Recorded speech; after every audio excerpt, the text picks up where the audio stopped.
Hello, everybody. Welcome to our monthly webinar. I'm Betsy with Elevate Wealth Advisory, and today we are covering tax planning. It's our favorite time of year, and we are so fortunate that about a year ago, we brought on a new team member named Ben Hall. And Ben is an expert in tax planning. He is a CPA, and I never knew how much goes into tax planning. I thought it was really just completing your tax return, and I've learned so much already from Ben. We're so glad to have him here. And Ben, before we get started, tell us a little bit about what you have been doing lately. What are you listening to, reading, or watching that's got you interested? Okay, thanks, Betsy. Yeah, as you know, I'm pretty busy this time of year, so I haven't been watching or reading a whole lot, but I would say my answer is probably the Winter Olympics, which are ongoing right now. I like to watch that when I can. It's pretty exciting, and as much as I can, I like to watch it. And Summer Olympics too. It's just whenever they roll around, I try to watch as much as I can, so it's pretty exciting. What's been your favorite event to watch so far? I mean, I like any of the skiing events, but I would say I really like snowboarding whenever that's on. If I can catch that, that's always fun to watch. Definitely. That's one of my favorites too. Very cool. Yeah. Well, if anyone has questions for Ben throughout the presentation, feel free to put them either in the Q&A box or the chat box, and we'll make sure we get those answered at the end of the presentation. If we're running short on time, we might just get back to you through email, but we'll definitely make sure that Ben gets all of your questions answered. So I'll let you take it away, Ben. Thanks. All right. Thank you. I'm going to share my screen here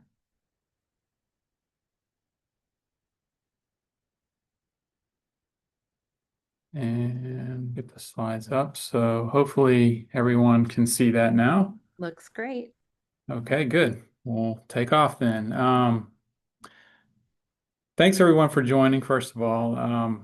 We like to do this presentation around tax time every year. It's a good refresher. And we always like to start with a brain teaser. So um, we'll start with this example here that we've got. It's called Tax Brain Teaser. It's going to give the example of Bill. And Bill is a retired individual. He's about 63 years old, finally retired after working for a long time. He likes to go to concerts. And as you can see, Bill has taxable income of $49,000, and that includes some IRA income of $40,000 and Social Security income of $37,000. And he decides to tap his IRA for an additional $1,000 for a concert road trip. So the question here is, how much extra in taxes is he going to owe on that $1,000? Well, as you can see, his taxable income is $49,000. He's in the 22% bracket. So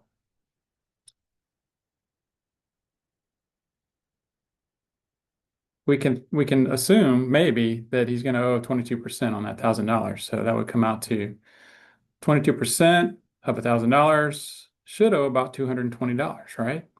Sounds simple enough.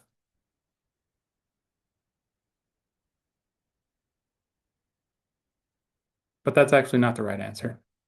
He's going to owe actually $407 in tax on that $1,000 that he took out of his IRA. Why is that? Well, we're going to get into that and some other topics in these slides. And this is just an example of the craziness sometimes of our tax code and understanding tax code and how it affects your tax bill at the end of the year. So we'll get into that. So keep that example in mind. The slideshow is titled How Tax Planning Changes Throughout the Four Stages of Retirement. So as Betsy said, my name is Ben Hall. I'm a CPA here at Elevate Wealth. And thanks for coming out and joining this presentation. We believe you'll be better informed for it. We're going to go through some pretty common scenarios that affect a lot of people, and we hope you come away from this presentation learning something. As always, we'll start by saying always seek professional guidance, especially when it comes to taxes, because everybody's situation is a little different, especially when it comes to topics like traditional IRAs. You have to pay taxes on those distributions when they come out of those accounts. Roth IRAs, that money grows tax-free for many years, and then it can be withdrawn tax-free in retirement. Some rules around that too. And then also state taxes. It's going to be different depending on what state you live in, but Just know that that's out there as well. This presentation will focus primarily on federal taxation, so just be aware that state taxes are another impact to your tax bill every year as well. So our goal here is to help you understand that in retirement, in the distribution game, spending assets in retirement is much different than the accumulation game when you're saving for retirement. Chances are you've been in the accumulation phase of your life for several decades and you've been working hard trying to save money, and hopefully your accounts have grown a lot. But now, as you enter or prepare for retirement, you're in an entirely different phase. Distribution phase is what we call it. And this phase has new, strange rules that can catch people off guard sometimes. There's often a lot of life changes at this point as well. For instance, your children have grown up likely at this point, which means that there may be no more child tax credits. Your house may be fully paid off, and that means no more mortgage interest to deduct on your tax return. And if you've already retired, you may no longer be receiving tax-free employer-paid medical insurance. So if you stopped working, you may no longer have the ability to stash income into a 401k or a similar retirement plan. And that can sometimes help manage your tax bill if you're doing that while you're working. And also, at some point, you're going to start taking Social Security. And when you reach age 73, you're going to have to start taking required minimum distributions from your retirement accounts. The list goes on, and there's many aspects of retirement that will affect your tax bill in many ways that are totally different from when you've been working. So understanding these will really help you understand the impact and plan for it as best you can. So what are the 4 stages of retirement? Here they are. We like to refer to them as the first one, pre-retirement, and that's the years of ages 50 to 60 roughly. And these can vary a little bit, but in general, we refer to pre-retirement as age 50 to 60, and that's the work and save years. You're still working, you're still saving a good bit before you retire. And then you get into the next stage, early retirement, age 60 to 70. We refer to these as the go-go years because people often have big plans for this time right after they retire. They like to travel, they like to volunteer, maybe start new hobbies, things like that. So that's called the go-go years. There's a lot of things that a lot of people plan to do during those years. After that, stage 3 is middle retirement, and this is typically roughly age 70 to 80. And these are the go slow years, as we refer to them, which bring a little bit more in the way of financial decisions, such as how to deal with required minimum distributions from your IRA accounts and other retirement accounts. And then finally, after that, there's a late retirement stage, and this is typically 80 plus when maybe your health is not as good as you thought it might be, and you start doing things like planning for your legacy and your estate. And we call these the no-go years, starting at around age 80 and beyond. And so as you'll see, there's a wide range of issues that must be planned for in each phase, and this can be a lot harder than it seems. Okay, so what's the first thing I need to understand about retirement and taxes? Well, we're going to have a few different keys, and this brings up our first key. Key number 1, and maybe the most important, start with the end in mind. You have to know what your after-tax retirement savings picture looks like before retiring. So what do I mean by that?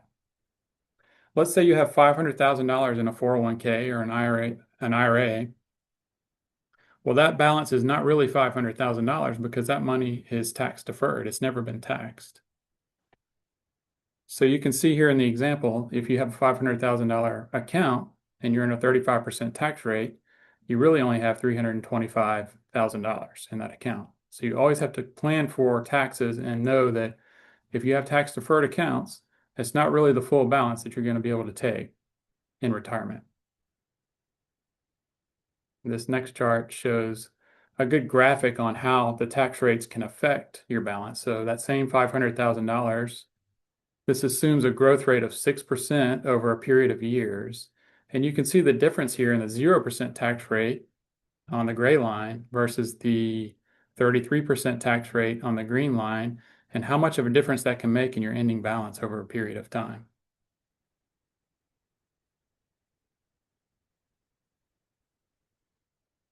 Okay, but at least we'll have Social Security to supplement our income and Medicare to pay my health costs, right? Well, that is true, but that needs to be part of your strategy as well. And that brings us to key number 2. Social Security and Medicare have their own tax traps, and you need to plan for those as well. Well, what do I mean by tax traps? Let's take a look at Social Security first. So Social Security and taxes. Okay, I'll bring Bill back into the conversation. Remember the example. He took out $1,000 from his IRA and he ended up owing a lot more taxes than he thought. Well, let's see how that happened. He ended up with a 40.7% tax rate on that $1,000.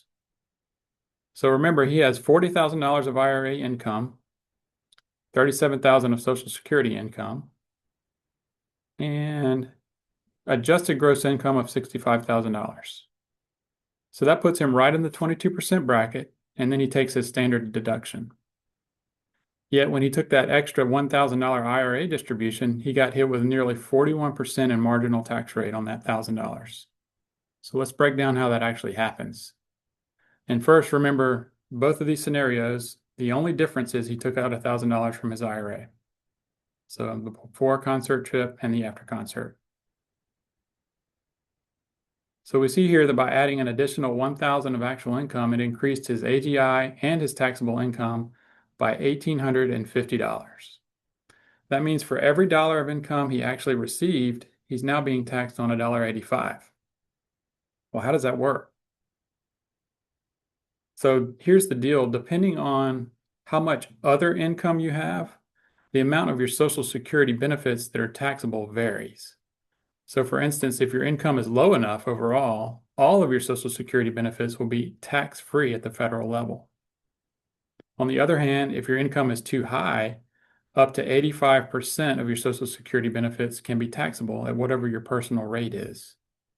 So Bill finds himself in the latter scenario. At his current income after the concert trip, for every dollar he takes out of his IRA, he not only adds $1 of IRA money to his taxable income, but he must also add an additional 85 cents of taxable income from his Social Security benefits. If you add that up, it's $1.85 taxable at 22% for every $1 of additional IRA income that he receives. And if you do the math on that, it comes out to the 40.7% real tax rate on that additional $1,000. This is what we refer to as the so-called Social Security tax torpedo, and it can impact single filers as well as married couples with even fairly modest income during any stage of retirement. So it's one reason that tax planning in retirement is so important.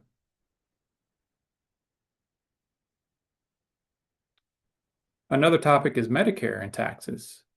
So we'll talk a little bit about Medicare and how to plan for that. The big thing here is example number 2 is watch out for the Medicare IRMAA cliff. IRMAA can impact some couples in the go-go years and beyond, and it's important to plan for IRMAA to make sure you understand what you're going to be paying in Medicare premiums over the course of your retirement. First, what is IRMAA? So it stands for Income Related Monthly Adjustment Amount. And the emphasis here is on income because it's a monthly tiered surcharge that is tacked onto people's Medicare Parts B and Parts D premium. But it only happens if you have income over a certain amount. And so let's take a look at what this means in action. In this example, we'll look at George and Martha's situation. They are a high-earning married couple and both are Medicare Part B and D participants. IRMAA surcharges affect income from 2 years prior, and this couple was on track for $334,000 of modified adjusted gross income in 2023. But in December of 2023, George decided to sell some stock that he had bought for $10,000 back in 2007. He sold it for $11,000, so that resulted in a capital gain, a long-term capital gain that's taxed at 15% capital gain rate, plus an additional 3.8% net investment income surtax for a total federal tax bill of 18.8% on that $1,000 gain. Seems simple enough, right? So George and Martha owe $188 on that $1,000 gain. But is that it? Remember that if any cost increases your income, then George and Martha will owe more tax than possibly that because of the gain itself on the stock has pushed their income into a higher IRMAA bracket. So let's take a look at that real quick. On the next slide, we see Part B IRMAA charges. So these are the monthly premium amounts based on what income bracket you're in. So you remember they were in the $334,000 bracket. That's the top level of the third line down there. And when he made that transaction selling the stock, it pushed them into the fourth bracket there, over 334,000. And that's circled in red there. So you can see what that did to the monthly premium amount. It went from 370 to 480. And that's for each of them. So it comes to about $221 of an increase per month for their premium Part B premiums. So over the course of the year, that adds up to $2,600. So you can see how just that $1,000 gain on the sale of stock has increased their monthly premiums by $2,600 already. But it doesn't stop there because you also have to look at Part D. This is the drug coverage premium. So that kicked them into that next fourth level bracket as well. So their premium went from $35 to $57 per month each. So you add all that up and it adds another $520 for the year, just in Part D premiums. So this slide shows a summary of all the IRMAA surcharges that they're going to be impacted by, and it adds up to $3,182 in total. And so just from that $1,000 gain on sale of stock, they now owe over $3,000 more in Medicare premiums. And then, of course, you have to add back the capital gain of $188 in extra tax just for the gain itself. And so you come to a grand total of $3,370 on the $1,000 gain, which is a $337 or 337% real tax rate. So you can see how planning for this can really save some money in the long run. And it's important to know that Medicare premiums are based on your income from 2 years prior. So it's important to plan for this way ahead of time because it's going to impact you 2 years down the road. So that's what's happening here. Example number 3 is also related to medical care or Medicare, Medicare enrollment, coverage gaps, and late penalties. Making sure that you enroll in Medicare at the right time is a critical decision. If you mess it up, you'll get hit by a lifelong penalty potentially. And to help understand this, this example talks about Jim and Ann. They're both 68 years old. Jim retired at 65, Ann retired at 66. And prior to her retirement, the couple had health insurance through Ann's employer. And they continued that after Ann retired because her employer offers retiree health benefits, which is very nice. Unfortunately, they didn't know that they had to enroll in Medicare Part B as soon as Ann retired. Even though Ann's employer offers retiree health benefits, those benefits are generally paid secondary to Medicare after retirement. But Jim and Ann didn't realize the mistake until it was too late and they had missed their sign-up window. So they weren't able to enroll in coverage until the next year. Now, in a worst case scenario, this might have resulted in a gap in coverage for Jim and Ann if they had a major medical need. But even in the best case scenario, because Jim and Ann missed their deadline to sign up, they're now each going to owe a 10% Medicare Part B base premium penalty, and that's for life. So you can see how much that translates into real dollars. They owe an extra $444 in 2025. And as we know historically, we can estimate premiums will continue to go higher over the years. So that 10% penalty is only going to grow and grow over the years. Over the course of a lifetime, that could translate into a $10,000 mistake for the couple. Pretty huge.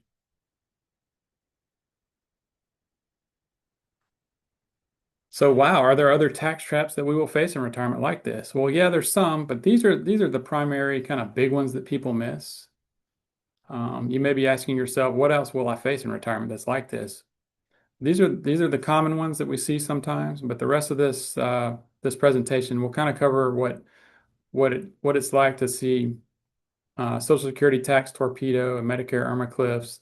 But these are the ones that the public is generally aware of or generally unaware of. There's some that the public is generally aware of, but may be hiding in plain sight sometimes. So we'll talk about some of those. This brings us to key number 3. You must plan how and when to use taxable income from your taxable accounts, tax-deferred accounts, and tax-free assets to manage your income and tax brackets efficiently. You really have to know what accounts you have and when to take from what account. You can't really be haphazard about tapping them. Your tax-deferred savings. Timing is really everything if you don't plan carefully through all stages of retirement. You'll encounter unintended tax consequences a lot of time if you don't plan properly. So let's consider Roth IRA conversions. We do a lot of these here. A lot of people do these, and it can be a very effective tool in managing your tax bill. A Roth IRA conversion is a simple process that allows you to move money from a traditional IRA or another pre-tax retirement account like a 401k and take that and move it into a Roth IRA. And in general, the amount that you convert is added to your income for the year, and that's going to be taxed at your ordinary income rate. So the example here shows that Jill wants to convert $100,000 from her IRA to a Roth IRA. She'll have to add that $100,000 to her income. The conversion will be taxed at Jill's ordinary income rate as well. And for that reason, it's always recommended to, consult with a tax professional before you make any type of IRA conversion. This slide is one I like to show. It's called filling up the bracket. If you're doing a Roth IRA conversion, we like to plan in the way that you look at what tax bracket you're in, and this example shows this person is in the middle of the 22% tax bracket. So what we would do in this situation if we were considering a Roth conversion is we would say, all right, we can fill up the rest of that 22% bracket and not push ourselves into the next higher 24% bracket. And so a good strategy to use is to look at what bracket you're in, go ahead and fill up that bracket with a Roth conversion, and then you're paying just the same rate that you're already in. And you can do this over a period of years.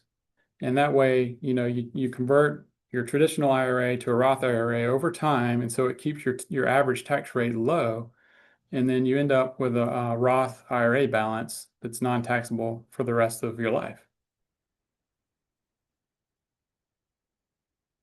And on the flip side, if you were to convert an entire traditional IRA to a Roth all at once, that would flip you into one of the higher tax brackets, 24, 32, potentially 35, depending on how much you have in that account. So it's just good to know that you can do this in pieces. You don't have to do it all at once. So you can spread it out over time to keep that tax bill as low as possible. Some other tactics you could use in managing income around tax brackets might include things like withdrawing tax-free money from life insurance policies to keep your income low, selling highly appreciated stock for low and no capital gains, taking distributions from IRAs or 401ks to take advantage of a lower rate. And as we've seen, you can consider partial Roth conversions to fill up your lower tax brackets.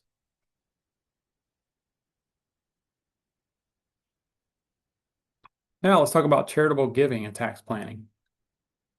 We'll use Albert and Shirley for this example. As we've seen through the presentation, the critical importance of managing our tax-deferred accounts, because at some point you're going to be forced to take out required minimum distributions or RMDs. And that can be troublesome to your tax bill sometimes. So we'll look at some ways to help manage that.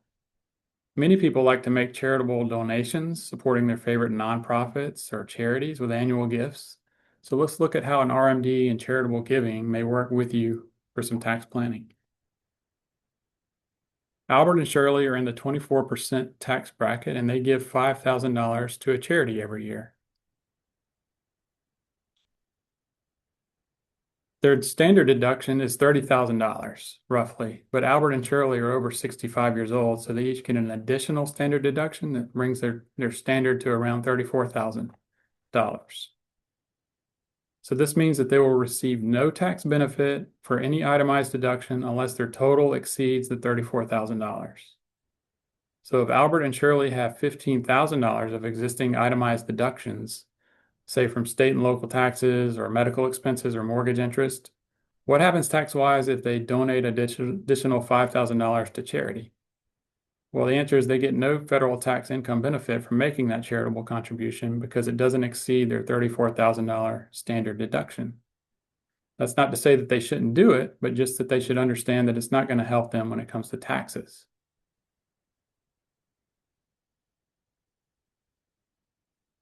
Okay, so let's talk about qualified charitable distributions and how that's related to charitable giving. If you're over 70 and a half years old and you have an IRA or an inherited IRA, there's another way to give to charity than simply writing a check, and it's called a qualified charitable distribution, or QCD for short. So let's talk about how that works. First, there's a few rules. You have to be 70 and a half or older, and you can make QCDs for up to $108,000 per year. Or if you're married, you can double that. And secondly, any QCD you make counts towards satisfying your required minimum distribution. So that's good. Sorry, I slipped a slide there, didn't I?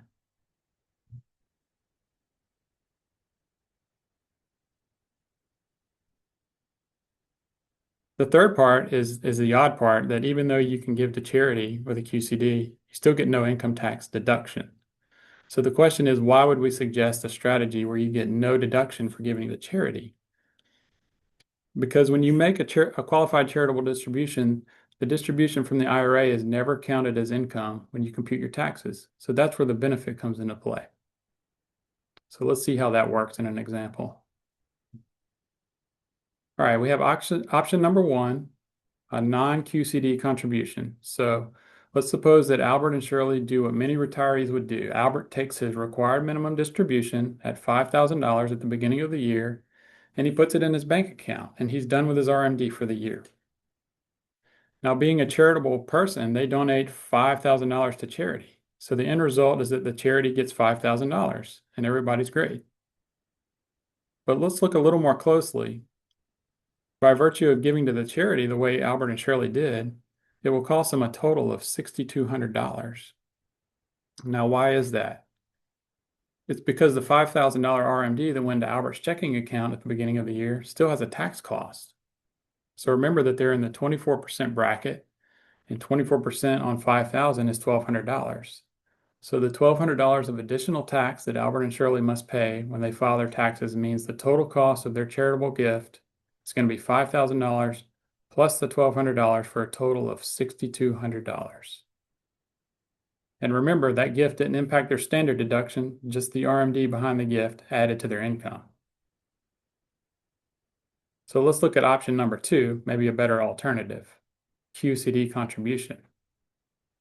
So what happens if Albert and Shirley use the QCD to give to the charity? So instead of requesting a $5,000 distribution from his IRA go directly to his bank account, they would simply have the IRA custodian transfer the $5,000 directly to a charity of their choice. So this satisfies their RMD because he's over 73, and now the charity is in the same position as before where they received the $5,000 donation. Albert and Shirley, however, are in a better position than option number one. They still give the $5,000 to charity. Even though they receive no deduction for making a contribution, their IRA distribution is excluded from their tax return. So it lowers their taxable income. Therefore, they're going to owe no income tax on the $5,000 distribution, and their total cost to give to the $5,000 to charity is just the $5,000, which is a $1,200 savings from the non-QCD option. And they did it without ever getting a deduction. It's just coming straight out of their income.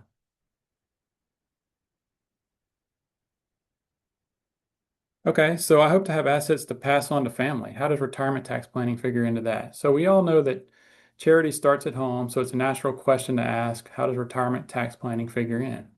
It's a very good question because the government still wants its share of those tax-deferred assets when you pass away. And like we've seen, how you set things up really matters. And this kind of leads us to our final key number 4, which is organize your assets for your family's benefit. Estate planning still matters. So this presentation is not really a long-term care presentation. It's about retirement and taxes, but believe it or not, there's a number of tax breaks associated with long-term care insurance.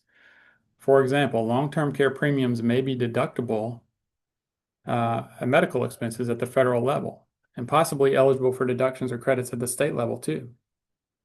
On the other side, if you're receiving long-term care benefits, in many cases, those benefits are tax-free. For instance, benefits received from reimbursement style policies are tax-free. In addition, cash benefit style policies are tax-free if they don't exceed a certain limit set by the IRS.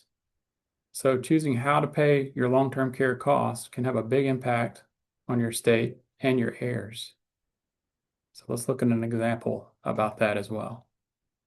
IRA or life long-term care hybrid to pay for cost. So let's take a look at Florence.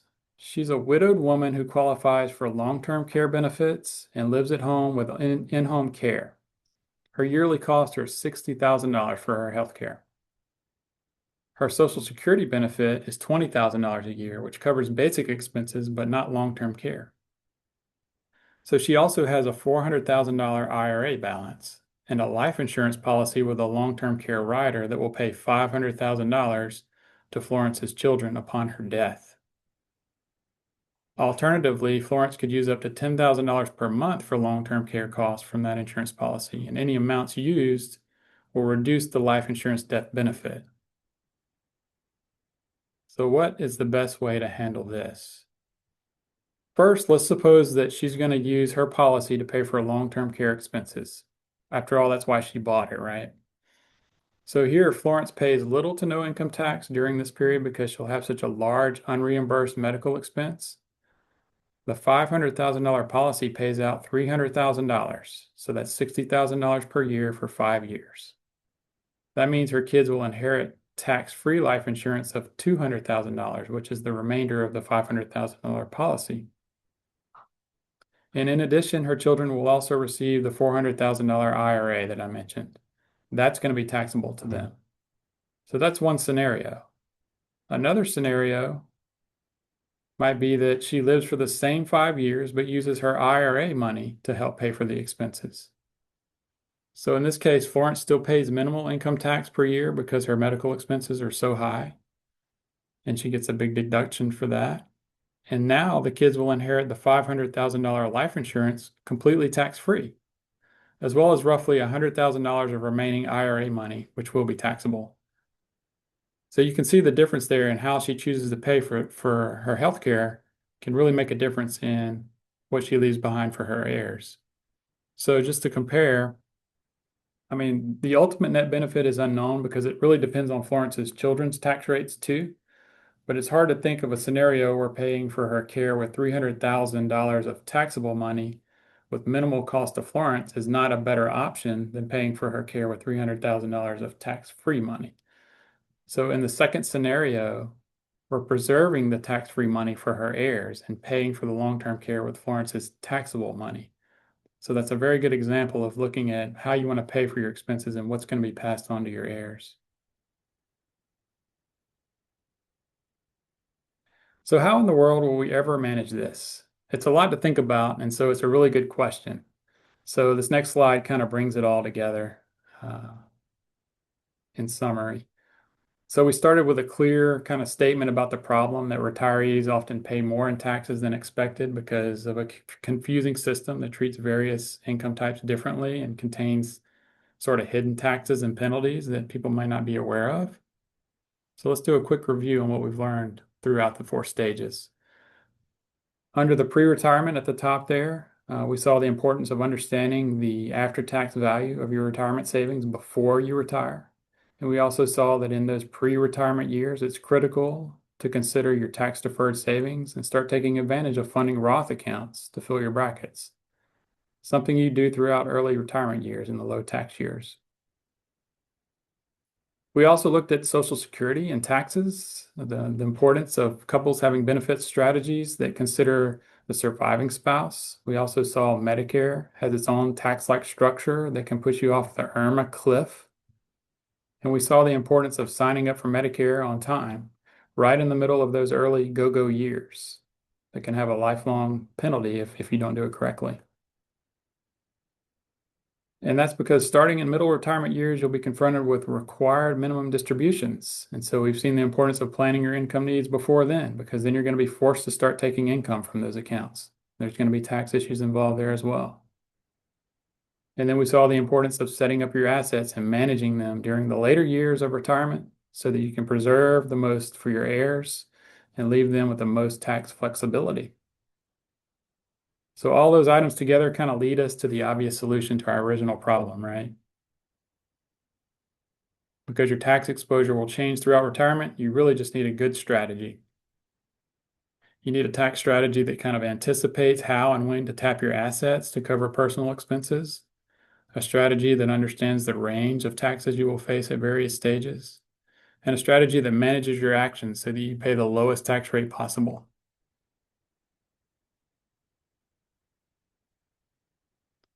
So just by attending this presentation, you're indicating that you're preparing to leave the accumulation phase at some point and move into the distribution phase when you start spending retirement assets. And we've seen that this distribution phase is more complicated than it can be, than it can seem a lot of times, than when you're working and collecting a paycheck.